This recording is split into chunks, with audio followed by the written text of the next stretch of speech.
Hi guys, thanks for tuning in, and in today's video I'm going to be sharing with you some tips and tricks for passing your Ielts for Canadian immigration purposes or for Canadian PR purposes. So stay tuned. And of course, do not forget to subscribe to this channel if you haven't. And of course, if you find this information useful, please take a pause and give this video a like, because that is how you will help the video to YouTube to spread the video across a wider group of people so that more people can benefit from this information.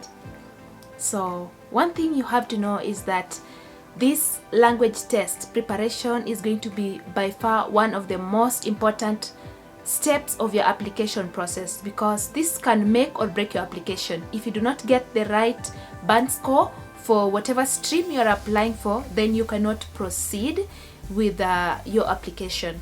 Let's say you're supposed to score a band 7. If you score band 6.5, then you cannot qualify for whatever stream you're applying for. And each stream has its own requirement, or each provincial nomination program has its own requirement.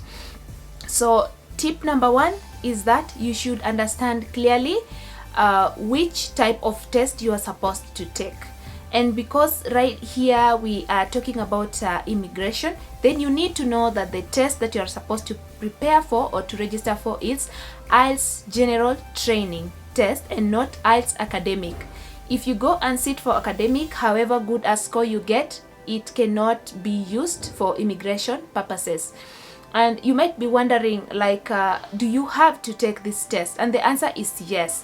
If somebody is going to lie to you that they are going to help you move to Canada, get a job without the Ielts test, then they are definitely lying to you and most probably just trying to extort money from you. So you are not going to escape this test in one way or another. If you're planning to move to Canada, then as a permanent resident, then pay attention to these tips that I'm going to share with you. So yes, as I have mentioned, for immigration purposes, you will need to take Ielts General Training Test.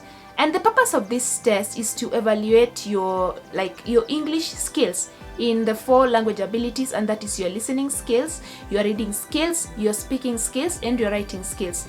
The essence is that you are moving to an English speaking country.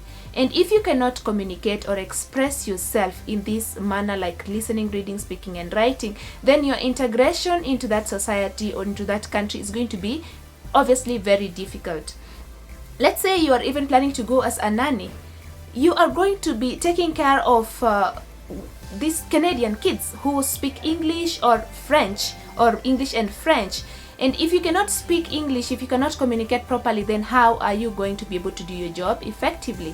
So that's why this test is very, very important. Secondly, you need to understand clearly for the stream that you're applying for, how many points do you need to have, or what band score do you need to have.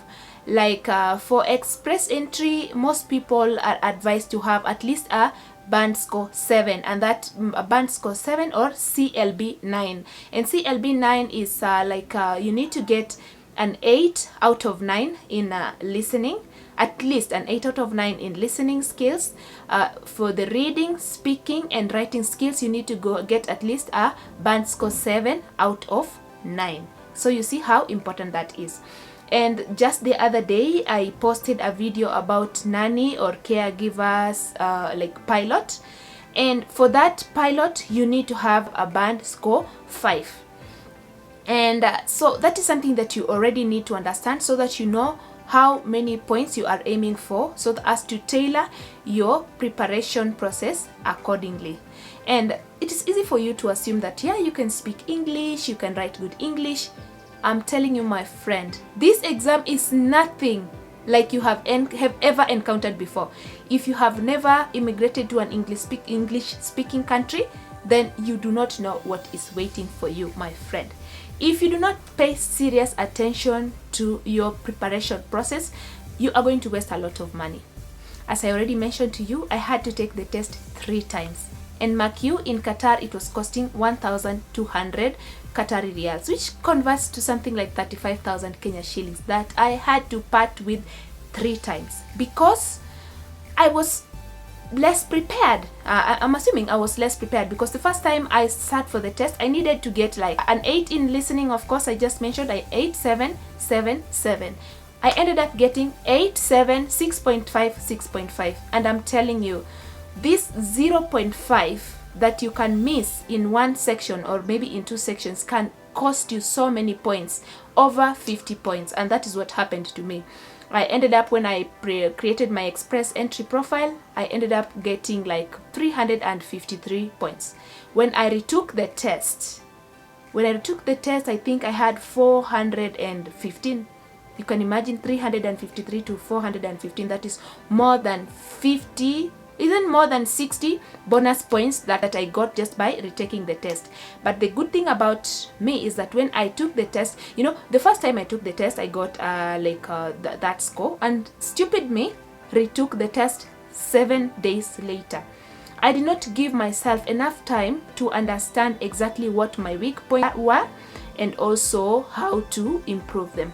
So I rushed into retaking the test, and I you know, the other problem that most people have is overconfidence. You know, I know it, I can do it. Maybe this the other time I just missed out on this, but this time I know I will nail it. I ended up getting again. In fact, now I got a 7.5, 7, 7, 6.5. I almost cried. Money down the drain. So yeah, I hope you understand what I'm trying to say. That the other tip is that pay particular attention to your preparation. Do not be overconfident. Do not assume that just because you can speak English, or you have lived in an English speaking country, or you learned English from nursery school, that you are good to go. My friend, this is a different type of exam that has so many requirements and so many expectations that if you do not understand, then you are just doomed to fail. So another important thing, or another exciting thing that I want to tell you guys, as I mentioned in the other video, is that I have tailored a course based on my own experience and the materials that I used to prepare for my own test, so that I moved from a CLB 7 or whatever that was to a CLB 10. I ended up getting the highest points that anyone could score, that I cannot retake the test again and get more points. I already got the highest points the third time. So I am going to use my own experience and everything that I learned through the process of taking the test 3 times to help you nail your test the first time. So tomorrow I am going to have my first class, and I'm so excited about it. And thanks so much to all of you who have already joined or showed interest in registering for the class. And if you are considering also to join the live class or to join the group, then please, you need to message me on Instagram and tell me that you are interested. The fee is very minimal. It's throwaway price. It's something just to support me in my research material and to continue to assist you. Like, it's a very small fee compared to the kind of assistance that I'm going to give you. So do not shy away. If you're interested, then let me know on Instagram, and my Instagram handle, of course, is at Angie Owoko, just the name of the channel. So hope to see you there. The other important point is that to understand the nature of the exam, and for this you need to know what kinds of questions are asked in the listening section, what kinds of questions are asked in the speaking section, the reading section, and the writing section. If I can just sum it up, the listening section usually it lasts around 40 minutes, and you have 3 sections, and it goes up, the level of difficulty continues to increase. The first section may be a little bit simple, but by the time you get to the 3rd section, the questions become a little bit challenging, and if you are nervous or if you do not have very good listening skills, then you can miss out on everything. So that is something that you also really need to work on, your listening skills. And for listening, my tip here, try to tune your brain to English, proper English, English the British style, because you are going to encounter so many different accents of white people speaking. You need to be used to listening to white people speaking and following their conversations. So in this case, just for this preparation period, you're not going to be listening to maybe Afro cinema, because they are the kind of English that you're going to encounter is not like that. You're not going to be watching Papa Shirandula, because at this point it's not going to affect you. You need to help you. You really need to look like, you can go on YouTube and watch some movies, or you can go on, if you have Netflix, try to watch English, to follow English movies, and I try to follow some English podcasts. Like for me, I was even listening to talk shows like Tyra Banks' show and Oprah show, and this one really helped me with my conversation, because I was able to follow like how people converse, like when somebody asks you a question, the way you react, the way you respond, and that really helped me with my speaking section. But for speaking, I never really failed. The first time I got a 7 and I needed at least a 7. The second time I got a 7, I really needed like at least a 7, and the third time I went up and I got an 8. So of course, once you are in my class, I'm going to be sharing with you most of those tips and tricks, and also help you to practice your speaking, like with real exam situations. I'm going to help you with practicing of your speaking, and also of those other sections that we are going to do live, to make sure that you nail your you get your desired score with just the first try.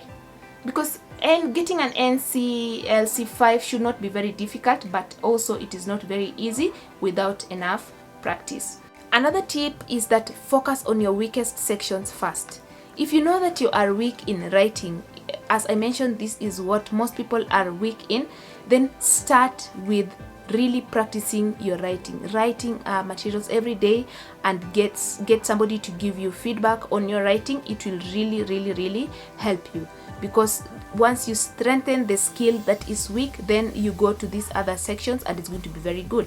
Or at least if you're going to dedicate like 2 hours of preparation, make sure a majority of that 2 hours is dedicated on your weakest section. If it is listening, then make sure you're working on your listening skills. If it is reading, make sure you're working on your reading skills.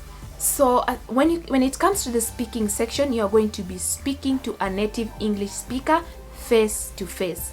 So make sure you also understand the types of questions that you are going to be asked in this section, and also how to answer. You're not just going to be giving generic answers like, yes, do you like football? Yes, I like football. Or you're not going to be giving yes or no answers. You're going to really develop your answers and use connectors and use rich grammatic, some rich grammar. You are going to really need to speak. You're going to really need to engage the examiner, and that is the only way. By you speaking and expounding on your answers, that is the only way that the examiner will be able to know whether you can speak English or not. But if you just say yes or no, how will he know if you can speak or not? That one is going to give you a very low band score, and you're going to be very disappointed. So know what is expected of you in the speaking section and how to answer, and that also calls for lots and lots of practice and getting valuable feedback on your speaking. So usually most students that go to the exam unprepared do not get the score that they expect. That is why practice is very important. If you do not take enough time to prepare, then you are just bound to fail. It so happens that out of all the people that take this test, only 8% are able to score a band score 7 and above. Imagine 92% of the people score lower, and they have to retake the test. And retaking the test means paying more money. You're not going to be given an allowance and say, okay, you're paying this much and we are giving you up to 3 tries. No, you have to nail it the first time. If you do not, you have to pay again, do the whole registration process again, and then take the test. And the good news is that you can take the test as many times as you can. But really, do you have that much time, and do you really have that much money to spend taking the test a million times?